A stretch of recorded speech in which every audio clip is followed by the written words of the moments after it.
Dalmatinka nije bila samo tvornica. Bila je mjesto rada, ali i mjesto promjene.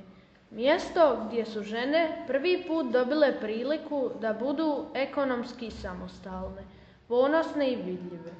Kroz njihove glasove vraćamo se u vrijeme kada je rad značio sigurnost, dostojanstvo i put prema emancipaciji. Gospođa Anđelka Borović, sjećate li se svog prvog dana u Dalmatinki i što je za vas značilo dobiti posao u tvornici? 50. sam se zaposlila i otišla u Sloveniju. Pozvalo nas iz te kolektive, izvelo nas ko mrave mlade i to zakazalo na praksu iz te kolektive. Ja bi jedva dočekala napuštat one motike i po onim njivetinama okle sam ti ja ošla radit.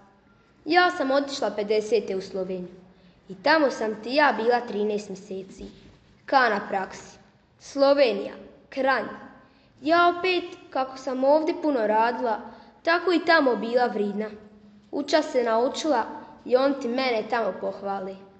Ja sam i ovdje donijela pohvalu, zastavicu, kako sam tamo dobro radila. To nas ispratilo fino.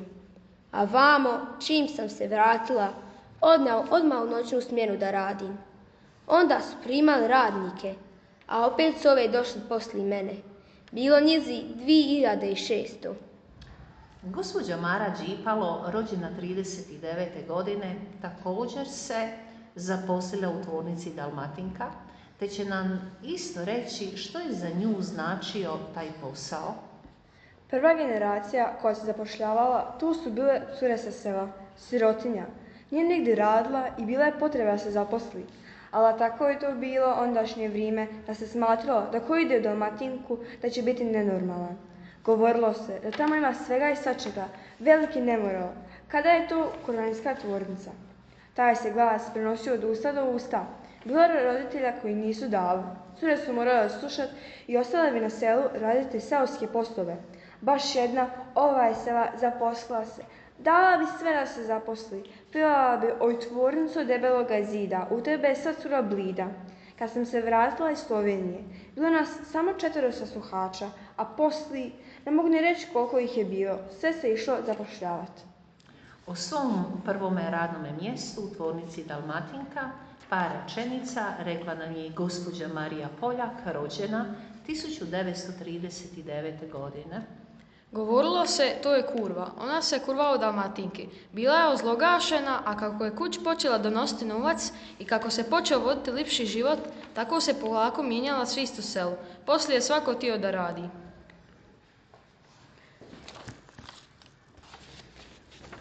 Rad u tvornici nije značio kraj obvezama. Većina žena, osim posla u Dalmatinki, nosila je teret kuće, polja i obitelji.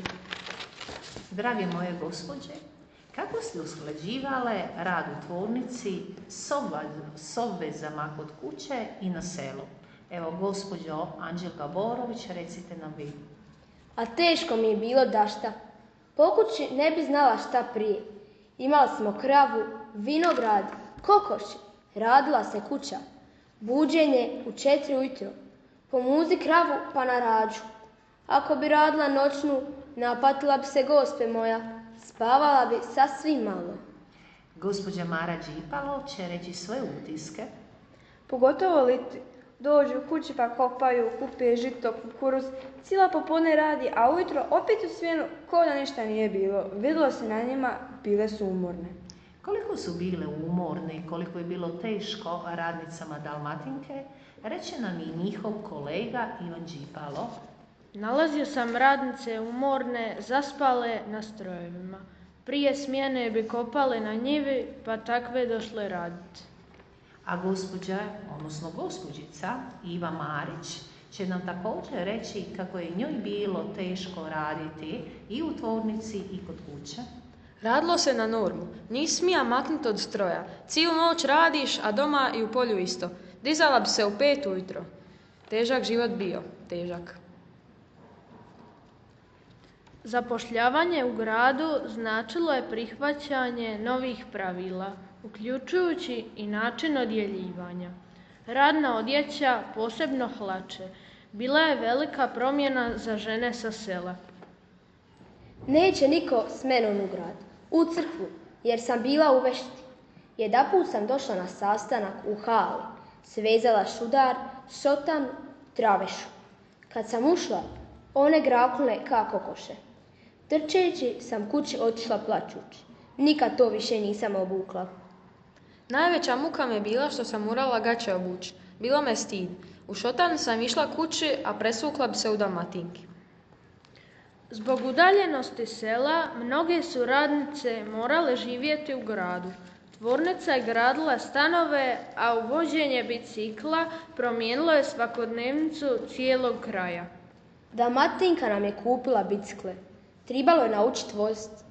Bila sam jedina u zaseoku koja je išla raditi. Smatrao su me kurvom. Nosi gaće i vozi biciklu. Ali kad sam donijela kući novac, a i dalje radila na njivi, čača me podržao. Brzo su i njihove 4 krenule put Dalmatinke. Kako je vaša prva plaća utjecala na odnos u obitelji? Gospođo Ivković, recite nam vi nešto o tome. Kad sam donijela prvu plaću kući, tek me tada čača drugčije gleda. Bila sam najstarija od 8 dice. Tribalo je braću školovat i sestre poudavat, a ja nisam imala 3 dana školu. A kada ste prvi put osjetili da možete učiniti nešto samo za sebe? Nakon 5 godina rada, ostalo je nešto iza mene. Otišla sam u frizerke, ošišala pletence i dala trajnu. A bilo me strah doći kući, šta će mi čača reći. Kako biste opisale odnose među radnicama? Neka nam o tome nešto kaže gospođica Iva Marić. Mi smo bile jedna vojska. Ako jedna ne stigne na normu, druga uskoče. Dijelile smo krv, brige i smij. Kako je Dalmatinka utjecala na život u Sinju? Neka nam kaže gospođa Marija Čarić. Sinj bez Dalmatinke nije bio Sinj. Tvornica je ranila pola grada. Sve se vrilo oko nje. Autobus, dućani, kafići, život. Gospođo Čarić, što danas osjećate kada se sjetite Dalmatinke? Ponos i tugu. Tu sam provela mladost. Tu smo gradile sebe i grad. Priče radnica Dalmatinke govore o snazi, hrabrosti i dostojanstvu. O ženama koje su radile dvostruke smjene, u tvornici i kod kuće. O onima koji su školovale braću, udavale sestre i hranile obitelji. O prvim hlačama, prvoj plaći, prvoj trajnoj. O malim koracima emancipacije koji su promijenili čitav grad.